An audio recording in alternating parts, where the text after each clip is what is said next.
What is going on, guys? Pakazak here. Got a new video for you on a cool sound. This is like a distorted hip-hop 808 kick bassy thing, and I guess just an 808, but it's cool sound. It sounds like this.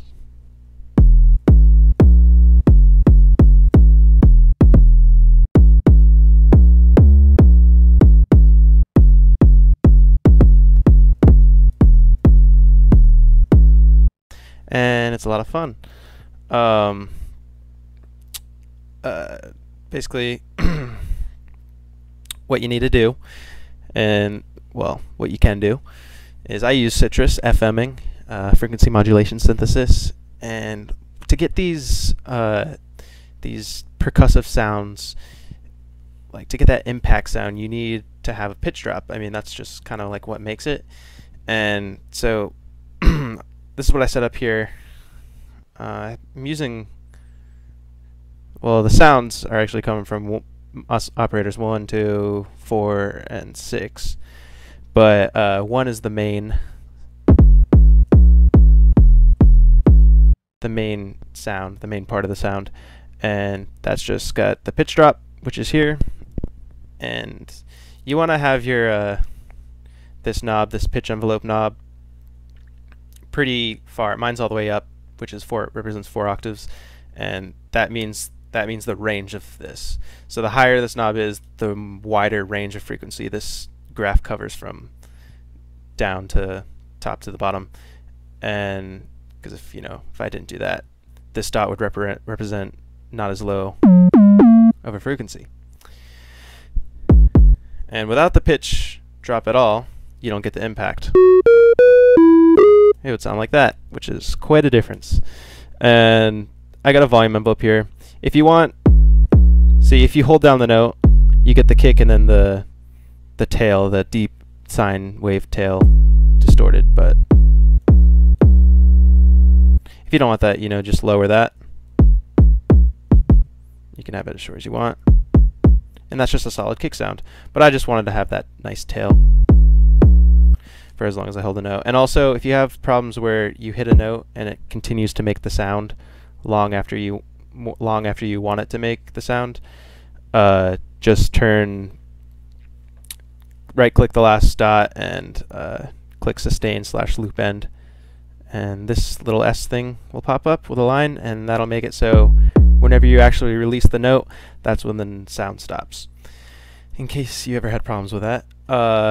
Anyway, that's the first sound. Pretty simple. Sine wave, nothing too difficult. Operator 2 is oh yeah, this is the more, I try to make it more acoustic-y sounding,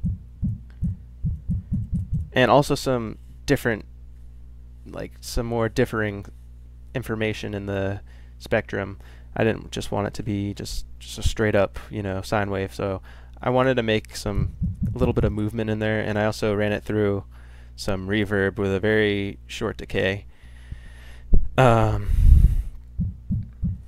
have this up so you can look. But it's just kind of doing that movement right there. So it's a very slow modulation. It's only, so it's 0.038, and I just kind of messed with that until it sounded right. And then, so basically, if without this, I have a volume envelope on the actual operator 2. So it's pretty slow. This is a lower lower ratio too, because you don't want it too high, or else it sounds like little weird crickets. What else? So that's a sine wave, but it's being modulated by this weird even sine wave thing. And that's what it sounds like, with some reverb. This one is the attack. Oh, I forgot to, if you can't hear that loud enough here. Okay, just wanted to do that for you. And then this is the attack. Just that clicky, which is 5, a saw wave, FMing 4, which is a standard sine wave, and all the operators that are actually the sound is coming out of them, they all have volume and pitch envelopes on. So that's something. And you want this ratio for the attack to be high, because you want that's where the attack is, more in the higher frequencies. And this one is a saw wave. Before I had it, I actually fiddled with this a little while ago. It was a sine wave. It sounded too clicky to me, and this, I was kind of fiddling with the shapes, and this one sounded most like what I would think to be the attack sound on an actual kick drum. And so yeah, that's that. Not much there. Our last one is just some noise. Can't barely even see it, but it's just noise going through a filter with there you go, with a volume envelope, because I just want it to be very quick and settle down quickly. Bandpass filter just to capture where I want it to be, and because I don't want it too high. I don't want it to sound like that, so I want it lower. Yeah, I made a loop that I'll show you in a second. But yeah, that's all of it together. Sounds like... Oh, I want to show you without the distortion. That's what it sounds like without distortion, before, and then after distortion. Just sounds nice. I love it. I love that sound. And you can make it more even if you want to.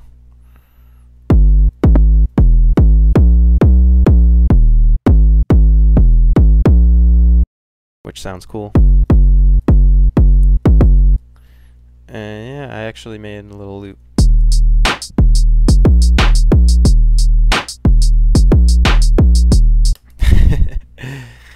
Yeah, I like it. I like the sound a lot.